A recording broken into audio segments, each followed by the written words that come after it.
Australia's superannuation system now has more than $3 trillion in it, and it's growing fast. And the biggest part of the system right now are the industry's superannuation funds, the collaboration of the labour movement and employers. Think of the big names: Australian Super, Cbust, Rest, UniSuper. Their success has been based on the mutual style, where profits rest with the members. It's given them an edge over their rivals, the big banks, who have largely moved out of the area since the Financial Services Royal Commission. But the government's also changing. With recent legislation, it's seen the naming of underperforming funds, rules that may see some of these funds unable to accept new money from the public. But there's also disquiet about some of the investments of industry super funds, especially those that appear to promote left-wing attitudes. Business Weekend for some time has understood that the government is seeking to curb the political and social influence of industry super funds by creating its own rival. Enter the Future Fund, established by then Treasurer Peter Costello, who's chairman now.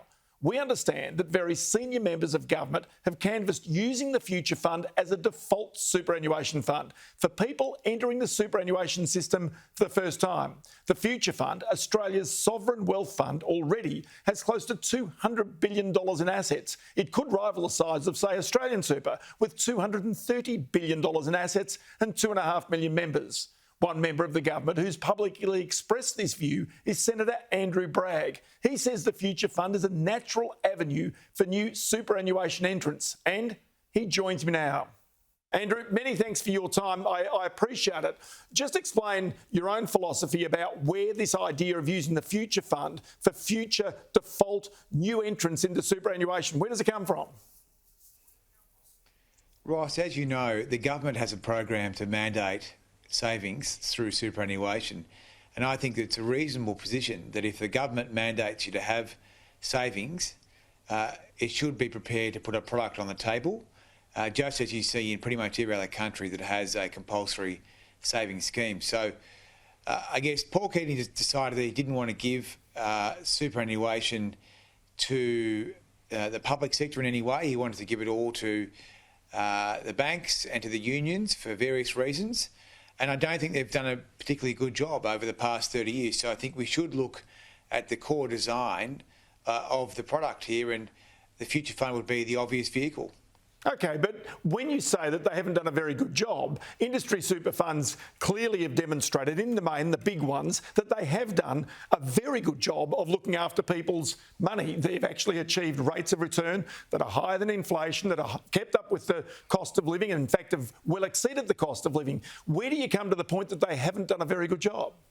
Well, I think some funds have done a reasonable job, but the Future Fund, having returned more than 10%, since its inception more than 15 years ago, has outperformed the average super fund significantly.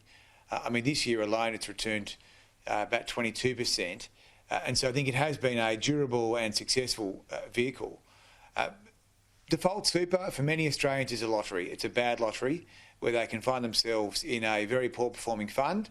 I mean, in the last few weeks, APRA has found that 13 funds are on its blacklist. And there are millions of Australians in these funds. So I think that the government has a duty to ensure that if we're going to have compulsory super, that people should be defaulted into a good fund, and the Future Fund has proven itself.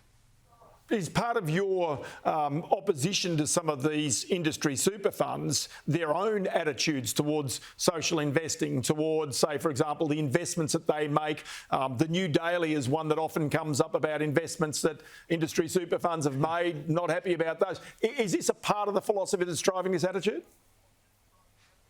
Well, I think there's no question that the super funds have wasted lots of money. And the money is not their money, it's the people's money. And they've set up, boondoggle media organisations like the New Daily. They've spent millions on political donations. They've spent millions and millions on advertising. They've spent millions on lunches at Flower Drum. So the retail funds are just as bad. I mean, they have been proven time and time again to have put the interests of the shareholders ahead of the members, which is against the law. So I think the industry funds and the retail funds collectively have not done a particularly good job in the main, and so I think it makes sense that we should take a much more serious interest in this. In my experience in Canberra, for being there for 2 years now, there are not that many people that are interested in super. But it is a very significant program. It's quite a radical program because we're saying that there's 10% of your money that you're not going to get. We're going to give it to someone else to manage. And all too often, there have been disastrous stories. So I think it's a very reasonable proposition. But of course, the super funds won't like it because they want to keep on charging high fees on our money.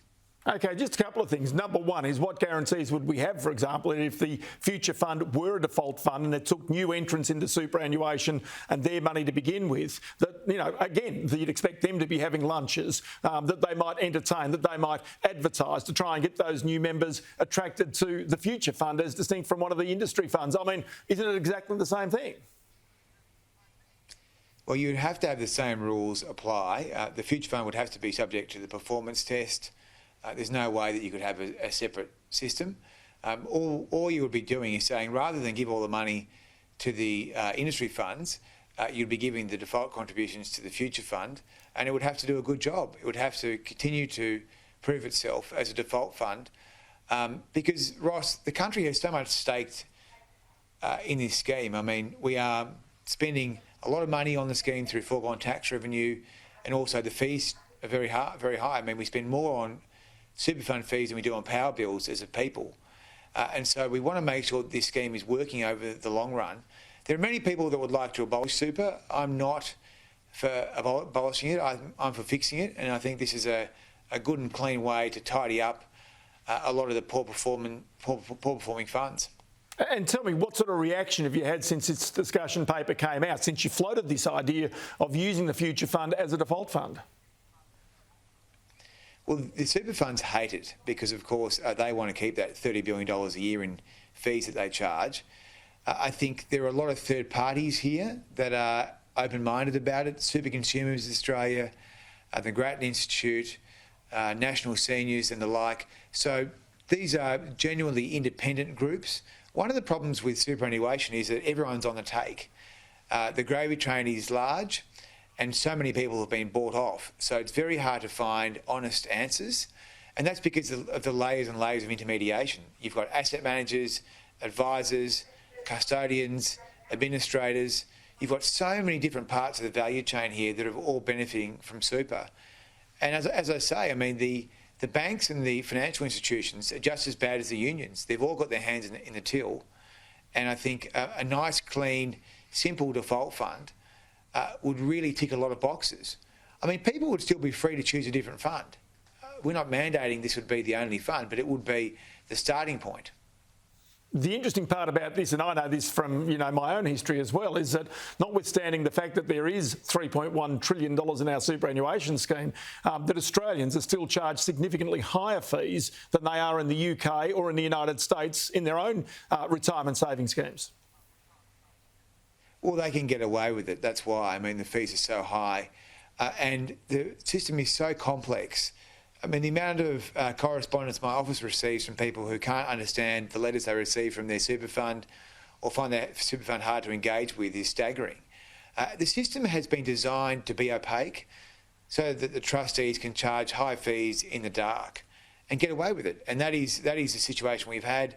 I do think that Josh Frydenberg and Jane Hume have done a good job in passing through recent laws which will ensure that there are going to be fewer multiple accounts and this performance testing.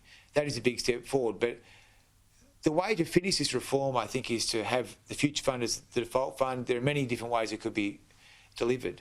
I think the easiest way for it to be achieved would be for the future fund to acquire the Commonwealth Super Corporation, which currently provides superannuation services to public servants. So I think people would find that the changes to enact this are actually quite simple and it's something that we could do pretty quickly.